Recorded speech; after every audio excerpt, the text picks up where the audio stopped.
kandi bayikaze kuri MKTV. Uyu munsi tugiye kurebera hamwe filime 10 z'ibihe byose mu mateka y'isi ziteye ubwoba kurusha izindi. Wayikaze, nje nitwa Mr Sam.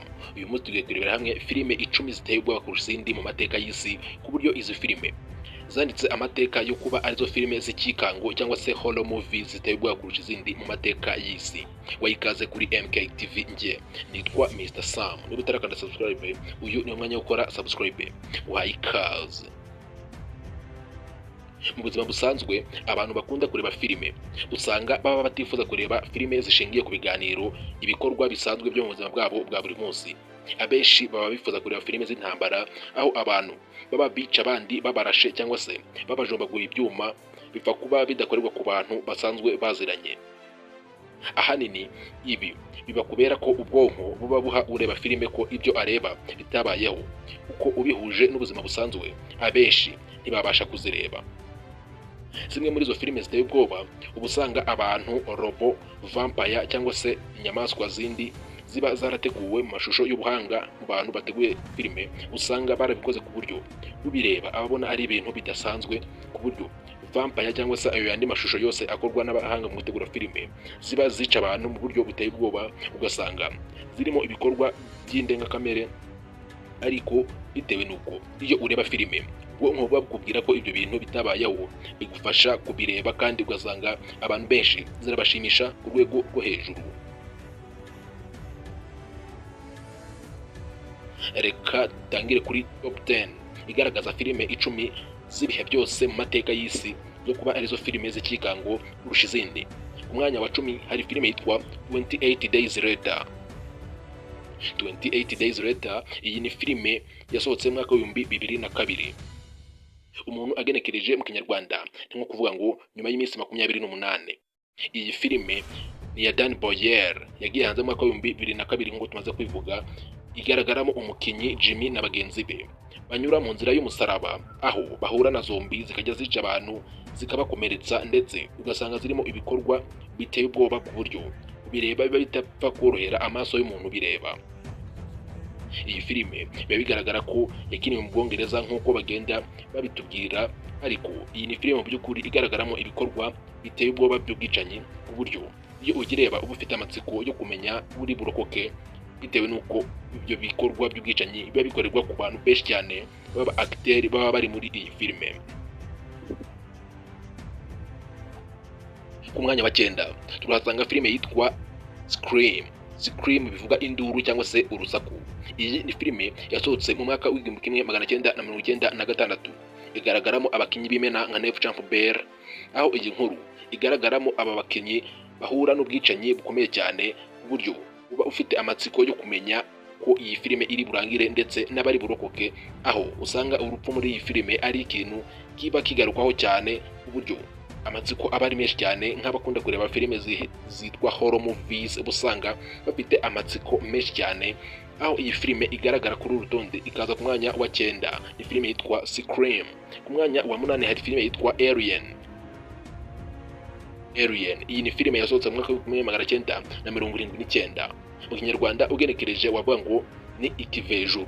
Alien ni filime yasohotse mu mwaka wa 1979, ikaba igaragaza ikivejuru cyitwa Ridley Scott, aho cyohereza itsinda ahantu hahoze ibivejuru. Igiteye ubwoba muri iyi filime ni uburyo iki kivejuru kiza guhura n'ikindi kivejuru gifite imisatsi miremire ndetse n'amenyo atyaye cyane ku buryo butangaje. Iki kivejuru kikajya cyica abana b'abakobwa mu buryo bubabaje cyane, hakarokokamo umwe gusa.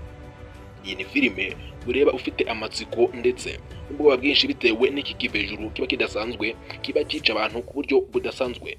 Uba ufite amatsiko yo kumenya uri burokoke ubu bwicanyi. Umwanya wa 7 hari filime yitwa Jaw mu Kinyarwanda ugenekereje ni nko kuvuga ngo amajigo cyangwa se urwasaya. Iyi ni filime yasohotse mu mwaka wa 1975. Igaragaramo inkuru ibabaje cyane y'abantu bicwa n'igifi kinini cyane cyo mu bwoko bwa shark. Aba bantu baba baratembereye ku mucanga, aho baba bagiye mu byo twita nko kurya ubuzima, aho usanga batembera mu buryo budasanzwe ku nyanja, ku myaro y'inyanja, ku mucanga mu buryo busanzwe, ariko mu buryo budasanzwe baza gutungurwa no kubona hari igifi cyo mu bwoko bwa shark kiza kikica abantu mu buryo budasanzwe, ku buryo uyireba aba afite amatsiko yo kumenya uko biri burangire n'uburyo iki gifi kiraza kwicwa, dore ko boherezwa abagabo batatu bakajya mu bwato bagerageza kujya kugihiga ngo barebe ko bagihitana. Umwanya wa gatandatu hari filime yitwa Halloween.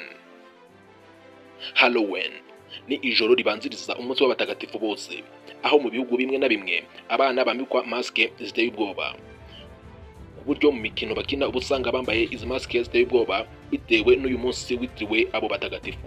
Iyi filime yagiye hanze mu mwaka w'1978 iyobowe na John Carpenter. Iyi filime igaragaramo umwana wica mushiki we bitewe no kwambara ya masike, bikarangira uyu mwana agiye yica n'abandi bantu mu buryo budasanzwe, ndetse wibuka urupfu rwa mushiki we bikamutera icyo twakwita nka trauma, bigatuma yica n'abandi bantu benshi mu buryo budasanzwe. Umwanya wa gatanu hari filime yitwa Exorcist. Exorcist mu kinyarwanda ni nko kuvuga ngo umugangahuzi. Iyi ni filime yashyizwe hanze mu mwaka w'1973. Iyi filime irimo inkuru y'umwana muto witwa Regan, uba ari umwana w'umukinnyi wa filime w'icyamamare. Umunsi umwe uyu mwana aba ahugiye mu gukinisha igikinisho cye, akazirwa n'umuzimu, bityo uyu muzimu akamusaba kujya yica abantu mu buryo budasanzwe. Iyi filime igaragaramo ubwicanyi nabwo budasanzwe bitewe n'uko uyu mwana aba yica abantu, dore ko ubwicanyi buri muri iyi filime buba budasanzwe ku buryo uba usanga inyama z'abantu zikatwa zigashyirwa mu mafirigo bakajya babikuramo amasosi.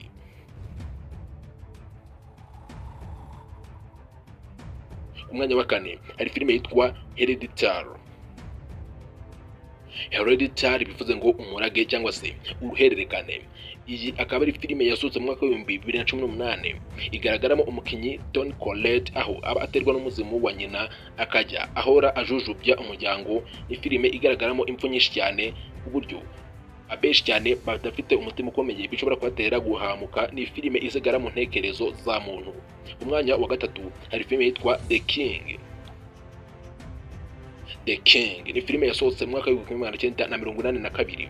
Igaragaramo abashakashatsi b'abanyamerika bajya guhiga ibivejuru buryo budasanzwe. Abakinnyi bapfa mu buryo butunguranye, dore ko uba usanga bapfa mu buryo bwo kubabara mu gatuza, amaboko agahinamirana cyangwa se amaguru agahinduka mu buryo budasanzwe, amasura agahinduka mu buryo iyi filime ubona ko yateguwe mu buryo budasanzwe, aho aba bashakashatsi bajya guhiga ibyogajuru bose bagenda bapfa batazi ikibishe mu buryo buteye ubwoba.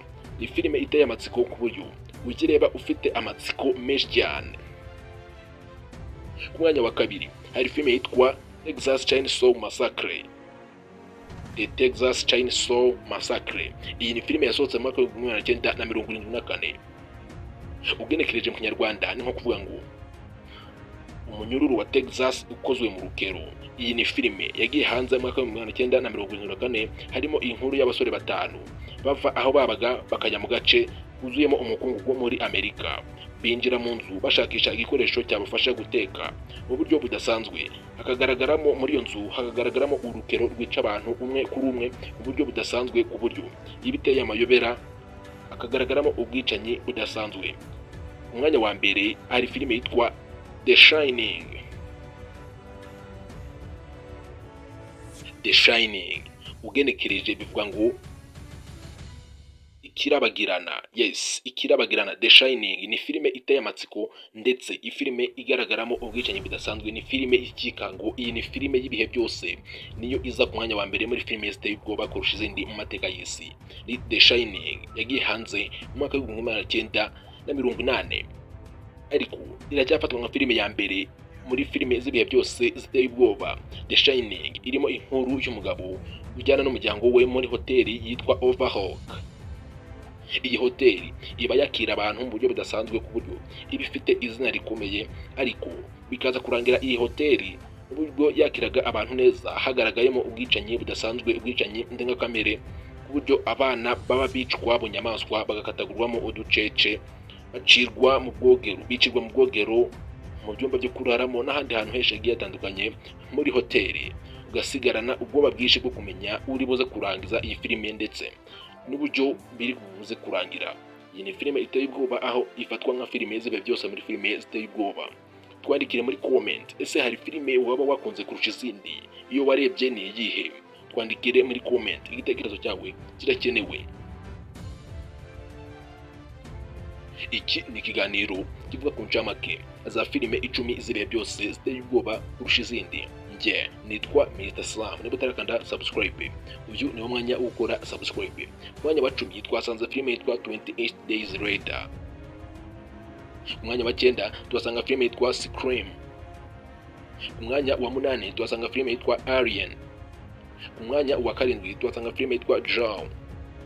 Umwanya wa 6 twasanga filime yitwa Halloween. Umwanya wa 5 twasanga filime yitwa Exorcist. Umwanya wa 4 twasanga filime yitwa Hereditary. Umwanya wa 3 twasanga filime yitwa The King. Umwanya wa 2 twasanga The Texas Chainsaw Massacre. Umwanya wa 1 twasanga filime yitwa The Shining. Ndagushimiye cyane. Niba uzi umuntu ufite ibibazo by'uburwayi bugiye butandukanye, wampuza na muganga kuri MKTV akamufasha kumuvura mu buryo budasanzwe, dore ko uyu muganga wacu akorana n'ikigo cyitwa Nachaziwe cyo muri Leta Zunze Ubumwe za Amerika, gifite imiti yemewe mu Rwanda n'imahanga, dore ko gifite imiti ifite icyemezo cya FDA kivuze ko yemewe mu Rwanda n'imahanga. Wandikire muri comment.